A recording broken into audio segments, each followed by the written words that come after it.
se encuentra con nosotros. ¿Cómo está? Bienvenida al programa. Buenos días. Muchísimas gracias, Carla. Encantada de estar en tu programa. Bueno, hemos podido escuchar en esa nota un resumen de lo que ha venido ocurriendo en el Congreso de la República, ¿no? Las posturas de cada uno de los congresistas. ¿Cómo esta norma puede vulnerar todo lo avanzado en la educación sexual y reproductiva de los niños y sobre todo teniendo en cuenta que esto es una política pública? Bueno, como bien lo ha dicho en su pronunciamiento la Defensoría del Pueblo, esto vulnera el interés superior del niño, ¿no? Entonces, aparentemente hay un desconocimiento de los congresistas de lo que significa la Convención de Derechos del Niño, que el Perú ha suscrito y que está obligado, es un convenio vinculante. La Defensoría le pidió a la Presidencia de que observe ese proyecto de ley, que definitivamente tiene que hacerlo, puesto que vulnera. La convención es lo que marca la ruta de las políticas públicas, no puede estar ajena a eso el Perú. Entonces, en ese sentido, hay varias observaciones generales que ya ha dado la convención, el Comité de Derechos del Niño de Naciones Unidas, y sin duda, ellos harían estas observaciones al Estado peruano cuando le toque presentar su informe al comité, porque esto es inaceptable. No estamos hablando de un país que tiene un alto número de violaciones. Por ejemplo, para citar un dato, en el año 2020, 1.179 niños nacidos vivos, según los datos del certificado de nacidos vivos, de niñas de 11 a 14 años. Y son niñas que no les toca ser madres y que la gran mayoría de los casos han sido abusos y violaciones que ocurren al interior de sus casas, por sus padres, sus padrastros, abuelos, en fin, por los más cercanos, ¿no? Entonces, esto es un atentado claro contra los derechos de los niños en una mirada de una cultura adultocéntrica donde se cree que los niños y niños son propiedad del padre y la madre, y eso no es así. El Estado está por encima de estas miradas, digamos, algo miopes y tardías que está mostrando el Congreso, ¿no? Y precisamente hace poco hablamos acerca de la gran cantidad de casos que se van incrementando acerca de violaciones y violencia a menores de edad, ¿no? Y era la importancia de que el Estado tome medidas, y no solamente hablo del Ejecutivo, sino también del Congreso de la República. Sin embargo, que con esto desconoce las cifras que, como tú nos señalas, son claras y preocupantes, pero en el caso esto se promulgue por parte del presidente, ¿cómo quedaría el Perú ante los ojos del mundo? Bueno, definitivamente habría, de hecho, pronunciamientos a nivel internacional y el Perú está obligado a responder a eso, ¿no? Yo creo que la sociedad civil organizada no podemos permitir este retroceso. Mira, en el año 2021 han habido más de 5.000 abusos sexuales reportados. O sea, ¿te imaginas cuántos de estos no han sido reportados? Entonces, realmente cuando hablamos, y estábamos hablando del reglamento de cáncer, ¿no es cierto?, previo unos segundos antes de iniciar la entrevista, cuando hablamos del cuerpo, o sea, cuando hablamos de esos componentes que es autoestima, autocuidado y proyecto de vida, es central que los niños y niñas de pequeños conozcan ese su primer territorio, su primera patria, diría yo, que la tienen que conocer, que la tienen que amar, y que de esa manera van a poder más bien retrasar el inicio de sus relaciones sexuales. Y además van a poder denunciar, porque recordemos que en la Convención de los Derechos del Niño, inclusive, y que lo ha garantizado en su relación general, la número 12 y la número 20, habla de la participación protagónica. ¿Qué quiere decir? Que cualquier niño o niña peruano puede escribirle directamente al comité sin necesidad de pedirle permiso absolutamente a nadie y expresar su denuncia, su queja, porque no recibe una educación sexual integral, por ejemplo, porque está siendo abusado, perjudicado, algún tipo de violencia está sufriendo. Entonces, esa clase de convenios son los que protegen a nuestros niños y niñas y lo que hace una sociedad moderna y de avanzada, ¿no? No podemos ir hacia atrás, y más con todo lo que hemos aprendido de la pandemia, como por ejemplo hablábamos del virus del papiloma humano. Así es, así es. Y por último, para ir cerrando este tema y poder hablar acerca del virus del papiloma humano, que sin duda es importantísimo, ¿crees que le ha hecho daño todo este discurso del mal llamado ideología de género que se ha venido repitiendo constantemente, pese a que especialistas, el Ministerio de Educación, el Ministerio de la Mujer hacían esfuerzos para dejar en claro que eso no existe, que es enfoque de género, no ideología de género? Sí, yo creo que nuestro país y nuestra sociedad necesita urgente un gran proceso de diálogo. Porque si hay algo en lo que podemos estar de acuerdo todos y que tiene que ver con tu pregunta es qué cosa es lo que queremos en el presente para nuestros niños y niñas. ¿Queremos más niños y niñas violentados, abusados, niñas madres? ¿Es eso el país que queremos, la sociedad peruana? ¿Eso es lo que quisiéramos? ¿Cómo va a pasar a la historia este Congreso, las actuales autoridades? ¿Cómo van a ser recordados en el marco de la pandemia? ¿Qué cosa ocurrió? empeoramos o qué hicimos? O sea, si fuimos capaces de cohesionarnos independientemente de cualquier posición o cualquier definición que genere una serie de urticarias a los diferentes grupos, ¿por qué no pensamos en qué es lo mejor para nuestros niños y niñas? Y no podemos dar este retroceso. O sea, eso sería totalmente inaceptable. Y ahí lo preocupante es que los congresistas que son elegidos por el pueblo, que todos y todos los peruanos les pagamos sus honorarios que reciben mensualmente, cumplan, no estén a la altura de las circunstancias. De verdad que de la manera más respetuosa yo creo que habría que invitarlos a que lean la Convención de los Derechos del Niño, que lean las observaciones generales. Es muy fácil, está en Google, que se informen, que conozcan las políticas públicas, que vean los datos de los niños y niñas abusadas en el Perú y que realmente construyamos políticas públicas que, ¿cómo es que nos imaginamos a las niñas? Que conozcan su cuerpo, que lo amen y que no sean abusadas ni vulneradas. Desde ahí es donde se tienen que construir las políticas públicas, colocando en el centro al sujeto de derecho.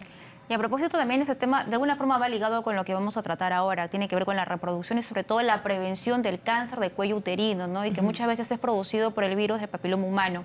Por eso tenemos en cuenta que la pandemia ha afectado sin duda este calendario de vacunación, ¿no? Porque desde 2011 en el Perú se incluye precisamente el virus contra el VPH de forma gratuita, ¿no? A niñas y adolescentes. ¿Cómo la pandemia ha terminado afectando esto? Sí, lamentablemente, bueno, como sabemos, nuestro primer nivel de atención cerró y la idea de lo que toca hacer ahora las autoridades es fortalecer. Ahí la responsabilidad técnica es de la Dirección de Intervenciones Estratégicas de Salud Pública y que resulta que las coberturas de vacunación están muy bajas. Cada 5 horas muere una mujer en el Perú por cáncer de cuello uterino. Wow. O sea, es una cifra realmente escalofriante y esa estrategia de salud pública es la que nos va a garantizar que en los próximos 20 años podamos poder estar aquí alguien sentada contigo, Carla, y hablará de que efectivamente ya no tenemos esos datos. ¿Y qué tenemos que hacer? Vacunar a las niñas, pero también a los niños. Y en nuestro país, gracias al reglamento de cáncer, que tiene, o sea, en su disposición complementaria, es así, mandato de ley, por tanto ya ha sido publicado hace un mes y nosotros creemos que el Ministerio ya está haciendo todo el proceso de implementación, porque esto no es que se va a decidir hacer el próximo año, no, esto ya se cumple al día siguiente de su publicación, que fue el 30 de marzo. Entonces, ahora, ¿qué tenemos que hacer? Recuperar la vacunación en las niñas y en este momento el Ministerio de Salud a todas las mamás las exhortaría a que si sus niñas tienen entre 9 años y 13 años, con 11 meses y 29 días, acudan al establecimiento de salud más cercano a su domicilio y protéjanlas contra el virus de papiloma humano. O sea, el que una niña, mira, mujeres de 35 años tienen cáncer de cuello uterino. O sea, es una enfermedad que le da a mujeres muy jóvenes. Y un dato del INEN es que el 47% de casos de cáncer de cuello uterino complejos, difíciles, que son muy difíciles de curar, son en mujeres peruanas menores de 35 años. Entonces, realmente es muy importante que las vacunemos a las niñas y que el Ministerio pronto ya implemente y que así como vacuna a las niñas, podamos estar diciendo que ya lleve a los niños también a vacunarlos a los establecimientos de salud, ¿no? Pilar, y si nos centramos en precisamente en ese dato, ¿no? En niños, porque seguramente muchas mamás nos están viendo y están preguntándose ¿por qué mi hijo hombre va a tener que vacunarse contra el VPH? O sea, ¿cuál es la necesidad de que ellos se vacunen? ¿Por qué es tan indispensable ello? Mira, hay dos razones potentes. Uno, que va a prevenir diferentes cánceres en el niño, directamente en su cuerpo. Llámese cáncer de pene, cáncer de ano y también verrugas genitales. Que no hay un reporte, una notificación obligatoria en el país a nivel de epidemiología, pero que son muy frecuentes en los adolescentes y en los jóvenes también.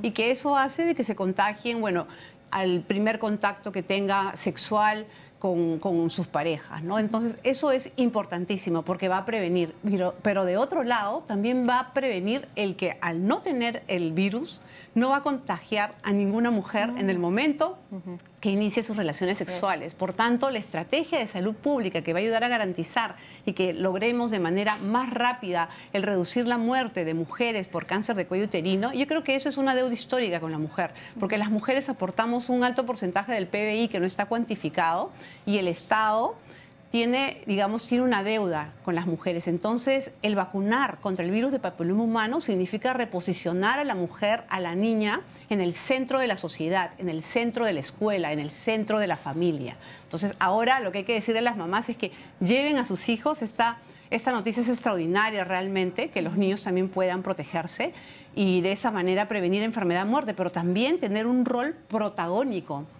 en la salud pública, ¿no? De que no puedan contagiar este virus del VPH. Efectivamente, ser partícipes de este cambio, ¿no? Exacto. Y qué mejor que confiando en la ciencia y llevando a los pequeños, a nuestros hijos, a poder vacunarse. Pero también hablábamos, y esto lo decíamos antes de comenzar la entrevista, acerca de qué pasa con ese otro gran sector de 14 a 37 años, de estas mujeres que no están comprendidas en este padrón que puede acceder a esta vacuna de forma gratuita. ¿Qué sucede con ellas? Bueno, ahí sería bueno, ahí en realidad sí se pueden vacunar en el sector privado, o sea, no es una vacuna que esté para esas edades. Sin embargo, yo diría que ahí las mujeres en esta parte de nuestro autocuidado, aquellas que puedan hacerlo, sí es importante estar protegidos. O sea, es muy importante porque 1 gramo de prevención equivale a 1 tonelada de tratamiento. Y yo creo que todos lo hemos aprendido con la pandemia. Nos hemos dado cuenta lo valioso que es la estrategia de vacunación y cómo las vacunas, los biológicos salvan vidas. ¿Crees que tal vez debería incluirse, sobre todo, hacer un estudio de mujeres que tienen bajos recursos, en zonas tal vez de difícil acceso, y poder proporcionarles estas vacunas de forma gratuita? Sí, yo creo que deberíamos de ampliar. De hecho, que deberíamos de ir ampliando y ya no solamente hablar de mujeres hasta 14 años, sino deberíamos de hablar de mujeres hasta 23 años. Hay, por ejemplo, en Panamá también vacunan a los grupos de mujeres que sí han sufrido algún tipo de violencia, por ejemplo, violencia sexual. Dentro de su protocolo es que en las primeras 24 horas deben ser vacunadas. A otros grupos que los vacunan, tanto de hombres como de mujeres, es a las personas que tienen el diagnóstico de VIH. Todos ellos son vacunados. Entonces, yo creo que sí es importante y como tú bien señalas, hay un gran grupo que tiene, y la gran mayoría, pocos recursos y sí el Estado debería de considerar ello, ¿no? O sea, debemos de ver las inmunizaciones deben estar en una agenda prioritaria. Hace poco tuvimos una reunión con el ministro de Salud justamente para hablar de la norma técnica de inmunizaciones que no ha sido actualizada y que es urgente que sea actualizada. Entre otras cosas, ¿por qué? Porque las vacunadoras, a pesar que el reglamento de cáncer es mandatorio, es obligatorio y está por encima, es una ley, sin embargo, en la práctica, si no está en la norma técnica de inmunizaciones, las vacunadoras no van a aplicar la vacuna.